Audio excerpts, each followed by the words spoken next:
እሳየለለለ የሚያስብል ዜና ዛሬ ከፋኖ ተሰምቷል። ሰላም ጤና ይስጥልን ውድ ተመልካቾቻችን እንዴት ናችሁልን? በያላችሁ በሰላማችሁ ይብዛ። ለቻናላችን አዲስ ከሆናችሁ ሰብስክራይብ በማድረግ እንዲሁም ላይክ በማድረግ ቪዲዮውን ይጀምሩት። ዛሬ አስደሳች ዜና ሰምተናል፣ ወደ እናንተ የማቀርበው ይሆናል። እንሆ የአብይ ሰራዊቶች ከጀነራሉ ጋር ኮበለሉ። ወዴት? ወደ ፋኖ። ጉዞ ወደ ፋኖ ብለው እንግዲህ ሄዷል ማለት ነው። በዚህ ሰዓት ዶክተር አብይ ተከርቷል። የትልቅ የፋኖ ድል ነው። ከዚህ በፊት በየሶሻል ሚዲያው ዘመነ ካሴን ሰምተናል።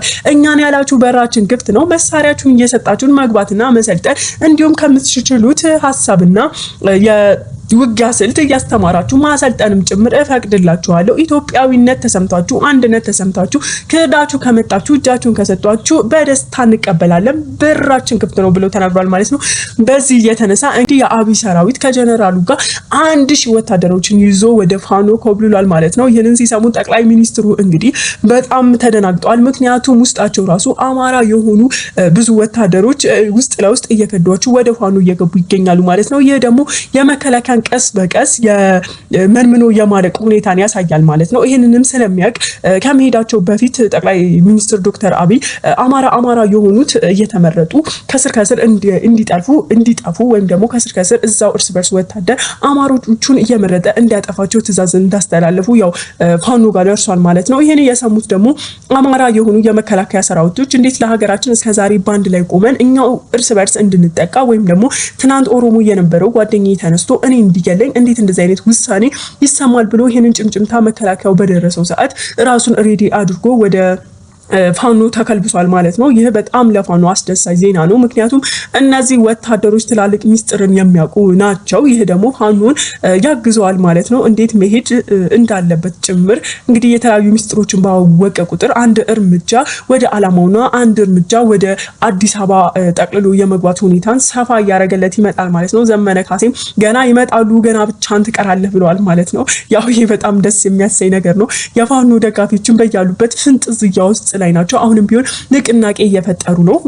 እጃችሁን ከርታችሁ ከመጣችሁ እንቀበላችኋለን እያሉ እንግዲህ የፋኖ መሪ የሆኑት እነ ዘመነ ካሴ በሶሻል ሚዲያ የተለያዩ ንቅናቄዎችን ሲፈጥሩ ቆይቷል። ይህም የንቅናቄያቸውን ለውጥ ያሳያል ማለት ነው። ኑ ከኛ ጋር ተደባልቁ፣ ኑ ከኛ ጋር ስሩ፣ ኑ አብረን ይችን ሀገር እንገንባት፣ ካልተመቻችሁ ምቾ ካልሰጣችሁ እኛ ጋር ሞት የለም፣ እጃችሁ እየሰጣችሁ መግባት ብቻ ነው የሚጠበቅባችሁ ብሎ እንግዲህ በየፌስቡኩም በየቲክቶኩም በየዩቲዩብ ሀሳቦችን ለቋል ማለት ነው። ይህ ሀሳቡ አሁን ላይ ፍሬ አፍርቶ እንግዲህ በዛሬው ቀን ሻለቃ የሆነው ጀነራል እንግዲህ 1000 ወታደሮችን ይዞ ወደ ፋኖ ተደበላልቋል ማለት ነው።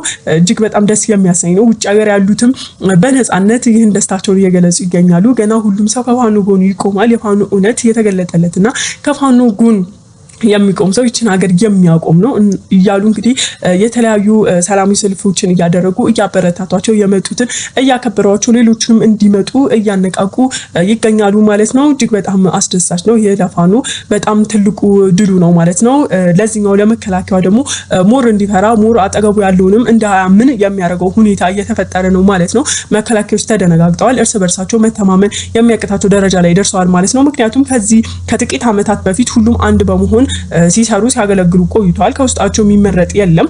አንድ ላይ እየሰሩ ቆይቷል። ነገር ግን ዛሬ ላይ እርስ በርስ መተማመን አቅቷቸዋል። ምክንያቱም መከላከያ የተለያዩ ብሔር ያላቸው ሰዎች ድብልቅ ነው። አማራውም፣ ኦሮሞም፣ ወላይታውም፣ ጋምቤላውም አንድ ላይ ሆኖ ለአንድ ሀገር የቆመበት ለዓላማ የቆመበት መከላከያ ነው። አሁን ላይ ግን እርስ በርሳቸው መከዳዳትና መተማመን እየተሳናቸው ይገኛል ማለት ነው። በዛሬው ቀን እንግዲህ ሺህ አለቃው ጀነራሉ 1000 የሚሆኑ ወታደሮችን ይዞ ተደብልቋል ማለት ነው። የኢትዮጵያ ሕዝብ ይህ ቁጥር ቀላል እንዳይመስላችሁ 1000 ወታደር ወደ ፋኖ መግባት ማለት እጅግ በጣም ትልቅ ቫልዩ ለፋኖ የሚሰጠው ነው እና እጅግም በጣም ፋኖን ለምንደግፍ ከፋኖ ጎን ለምንቆም ሰዎች ትልቅ ዋስትና እየሆነ ነው ማለት ነው። ከዚህም በፊት ያው አንዳንድ መከላከያዎች ቀስ በቀስ እየሾለኩ እየገቡ እንደሆነ አስተውለናል። ምክንያቱም አማራ ውስጡ እየተመረጠ ምን እየተደረገ እንኳን በማይታይ መልኩ ከስር እያጠፏቸው ነው። ይሙቱ ይኖሩ ሳይታወቅ የሆነ አማራ የሆነ ጓደኛው አንድ ቀን አንዱን ያጠዋል። የሆነ ቀን ሄደ ይባላል፣ እዛው ሄዶ ቀረ ይባላል።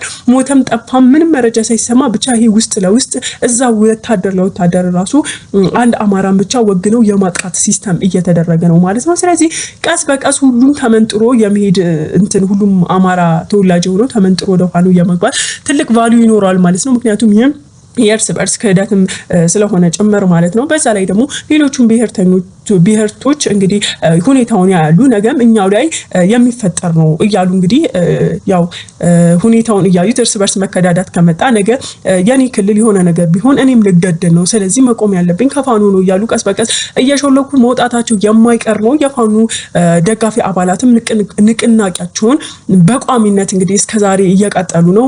እርዳታ መስጠት ያለባቸውን ሁሉም በተለይ ውጭ ሀገር የሚገኙ ዲያስፖራዎች እስከዛሬ ብራቸውን፣ ጉልበታቸውን፣ ጭንቅላታቸውን ራሱ ለዶክተር አብይ ድጋፍ ማድረጋቸው የቆጫቸው እስኪሚገኝ ሰዓት ያላቸውን አቅም ነገር ሁሉ ካላቸው ኢኮኖሚ ግማሽ እኩል በማካፈል ከፋኖ ጎን እየቆሙ ይገኛሉ ማለት ነው። ይሄ ደግሞ ሞር የፋኖን ጉልበትና ኃይል የሚያጠናክረው ይሆናል። ዶክተር አብይን ደግሞ በተቃራኒው ስጋት ውስጥ የሚከተው ይሆናል ማለት ነው። ፋኖ አቋሙ አንድ ነው። ሁሌም ስለ ኢትዮጵያ የሚሰብክ ነው። ስለ አማራ ህዝብና ስለ ኢትዮጵያ አንድነት አውርቶ የሚመጣ ነው። ከዚህ በፊት ያየናቸውን ያው ኢህአዴግ በገባ ሰዓት ኢህአዴግ ትግራይ ጠቅላይ ሚኒስትር የቀድሞ ጠቅላይ ሚኒስትር መለስ ዜናዊ ትግራይ በመሆናቸው ብቻ ለትግራይ አድሎ እንደተፈጠረው እና ደግሞ አሁን ላይ ያየነው ብልጽግና ገብቶ ዶክተር ጠቅላይ ሚኒስትሩ አብይ አህመድ ኦሮሞ በማዳላታቸው ወይም ደግሞ እንደዛ ስለሆኑ ኦሮሞ ስለሆኑ ኦሮሞ እንዴት ነው ይበልጥ ይጉረስ የሚባልበት ዘመን እንደማይፈጠር እንግዲህ መተማመኛ ሰጥቶናል። ፋኖ ማለት አንድ ኢትዮጵያ ነው እንጂ ፋኖ ገባና አማራ ተደላደለ ወይም ደግሞ ከዚህ በፊት እንዳየናቸው የፖለቲካ ስርዓት አካሄዶች ሌላው ተንቆ ሌላው ይከበራል፣ አንዱ ተንቆ አንዱ ይከበራል የሚባልበት ምንም ነገር የለም። ስልጣኑን አንዴ ሊያዝ እንጂ ሁሉንም በእኩል በኢትዮጵያዊነት ነው ማስተዳድረው ብሎ ተናግሯል ማለት ነው። ያው ሁሌም ቢሆን ፋኖ የሚናገረው ሁሉም ያመነበት አንድ ቃሉ ነው። እንደሚሆንም ምንም ጥርጥር የለንም። ቢሆንም እንኳን ብዙዎቹ ደጋፊዎች ቢሆንም እንኳን ለአማራ ብታደሉም እንኳን አንፈርድባችሁም። ምክንያቱም በየቦታው ያለቀውን ህዝብና ህፃናት፣ እናት፣ አባት፣ የተማረ ህዝብ ብዛት እናውቃለን፣ ስቃያችንን እናውቃለን። ብታደሉ እንኳን አይፈረድባችሁም። ግን ደግሞ ፋኖ ያለው አቋም አንድ ኢትዮጵያ ነው እንጂ ይሄ ማድሎ ምናምን አይደለም ብለው እንግዲህ ደጋፊዎቹ ብቻ ደስ የሚለው ከፋኖ ውስጥ በጣም ደስ የሚለው በቃ ወኛም ያለው ነው፣ ጸሎት ያለው ነው። በጣም እንጃውን ተመክቶ ብቻ ወይም ደግሞ ጠመጃው ላይ ተማምኖ ብቻ ውጊያ የሚከፍት ሳይሆን የሙስሊሙም የኦርቶዶክሱም ትልቅ ጸሎትን ይዞ የሚንቀሳቀስ ፓርቲ ስለሆነ ያው ከዚህ ፓርቲ ጋር ፈጣሪን ይዞ የሚወድቅ የለምና በፈጣሪ ያመነ የፍሬውን ይበላልና ያው ይቆያል እንጂ ወንበሩ ላይ መድረሱ ምንም ያጠራጥር ነገር የለውም።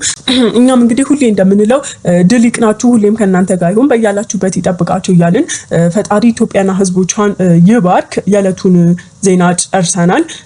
መልካም ቀን